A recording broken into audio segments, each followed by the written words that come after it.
مرکز مطبوعات کمیته ولایت‌های فوق‌العاده تاجیکستان خبر داد که نیمه دوم روز 23 آگوست سال 2023 تخمینا ساعت 15:40 دقیقه در کیلومتر 205 راه ماشینگرد دوشنبه وحدت لخش در قلمرو جماعت دیوت سرخاب نویه لخش در نزدیکی موضع ارچکپه بر اثر بالوروی حرارت هوا پیریخ بر الماس آب شده است. در نتیجه آب این پیریخ به سیل تبدیل شده و جریان آب دریای سرخاب را مدت 1 ساعت پره بسته است. سیل همچنین 400 متر راه ماشینگرد را شسته، 3 سیمچوب انتقال برق و 150 متر کابل برق را خراب کرده است.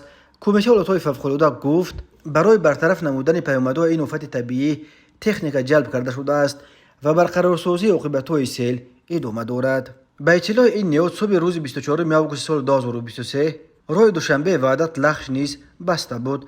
کمیته ولایت‌های فوق‌العاده گفت خوشبختانه در این آفت طبیعی کسی آسیب ندیده است. در یک ماه آخر راه اساسی نویه لخش واقع در شرق تاجیکستان در مرز وادی رشت با قرقیزستان و علت فرو ریختن سیل‌ها الکی دست کم بار سیوم بسته می شود.